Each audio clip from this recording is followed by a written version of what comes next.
America आणि Iran यामध्ये भडकलेल्या युद्धाचा थेट परिणाम अख्ख्या जळगाव जिल्ह्यामध्ये देखील पाहावयास मिळतो आहे. केळीचं हब म्हणून ओळखल्या जाणाऱ्या जळगावच्या केळी उत्पादक शेतकऱ्याला देखील या युद्धाचा मोठा परिणाम जाणवतो आहे. आपण जर या ठिकाणचा जर विचार केला तर तब्बल 250 कंटेनर जेएमसी मध्ये जे अडकलेले आहेत त्यातीलच 100 कंटेनर जे आहेत केळीचे ते जळगाव जिल्ह्यातील असल्याचंही या ठिकाणी व्यापाऱ्यांचं म्हणणं आहे. एकीकडे जर विचार केला तर एकीकडे पवित्र रमजान महिना सुरू आहे आणि या रमजान महिन्यानिमित्त आखाती देशांमध्ये केळीची मोठी उलाढाल या ठिकाणी होत असते. व्यापारी वर्ग आखाती देशामध्ये ही केळी या ठिकाणी पाठवत असतो. मात्र असं न होता आता या युद्धाचा थेट परिणाम आपण जर बघतोय तर थेट परिणाम जो आहे तो केळी उत्पादक व्यापारी असेल आणि शेतकरी यावर देखील येऊन टिपलेला आहे. आपल्यासोबत जळगाव जिल्ह्यातील काही व्यापारी वर्ग आहेत. दादा काय सांगाल, एकीकडे युद्ध सुरू आहे मात्र त्याचा थेट परिणाम आपल्या केळीवर येऊन टेपलेला आहे, काय प्रतिक्रिया? एक्सपोर्ट जो होत होता माल त्याच्यामुळे हे 2-4 दिवसात आहे परिणाम. एक्सपोर्ट होत नाहीये त्याच्यामुळे हे रेट थोडेफार कमी झाले, म्हणजे जातच नाहीये ना माल. तर आता कोणी घ्यायला तयार नाही एक्सपोर्ट. काय वाटतं साधारण किती कंटेनर तिथे अडकलेले आहेत आपले? तिथे जवळपास 100 कंटेनर अटकले असेल. दादा या आधीचा जो भाव होता तो कसा होता नेमका, आता या युद्धाचा परिणाम या भावावरती कसा येऊन टेपलेला आहे, एक व्यापारी म्हणून काय प्रतिक्रिया असणार आहे? तो 2200-2400 पर्यंत 2500 पर्यंत चालू होता एक्सपोर्ट. आता आता नेमका काय भावाने मागणी करताय?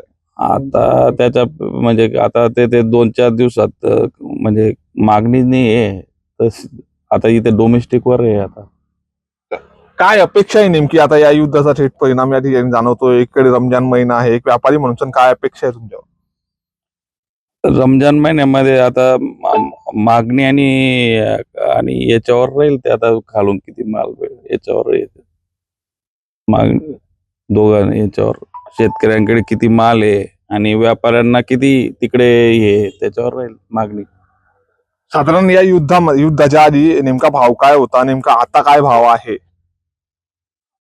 2500-2400-2500 एक्सपोर्ट चालू होता आणि 2000 पर्यंत डोमेस्टिक 2100 पर्यंत चालू होतं. आता आता काय भाव देतो? आता तर इथे 1400-1500 1400-1300 म्हणजे या 1400-1500 युद्धाचा परिणाम असेल. हो आहे. आणि सण पण होता, पण आता 2-3 दिवसात समजेल. आता 2-3 दिवसात तर काही समजू शकत नाही. होळी सण होता, तिकडे मागणी पण कमी होती आपल्या डोमेस्टिकला थोडं. निश्चितच युद्धामुळे थेट जो भाव आहे तो 1000 रुपयांनी या ठिकाणी घसरण झाल्याचं चित्र दिसून येत आहे. तुम्ही केळी उत्पादक शेतकरी आहात, काय प्रतिक्रिया असणार आहे या संदर्भातली? जळगाव जिल्ह्यातलं जे की मुख्य पीक केळी आहे आणि केळी जी आहे ही मोठ्या प्रमाणात आखाती देशांमध्ये निर्यात होत असते. आणि त्यात पण जे आता हा रमजान महिना सुरू आहे त्यामुळे आम्हाला अशी अपेक्षा होती की खूप मोठ्या प्रमाणात मागणी राहील आणि दर पण चांगले टिकून राहतील. कारण आपण स्थानिक बाजारपेठेमध्ये पण पाहिलं तर इतर फळपिकं पण जे ते आलेले नाही आहेत. आम्हाला खूप मोठी अपेक्षा होती, पण हे जे युद्धामुळे जे की निर्यात जी आहे एक्सपोर्ट जी आहे ते बंद होऊन गेलं. स्थानिक मार्केटमध्ये पण मागणी आहे, पण मग दर एक अचानक जे की 8 दिवसामध्ये तुम्ही पाहिलं तर 2400-2500 वरून जे 1400-1500 वर ते दर येऊन गेलेले आहेत. त्यामुळे आमचं जे खूप मोठ्या प्रमाणात आर्थिक नुकसान जे हे होतोय शेतकऱ्यांचं.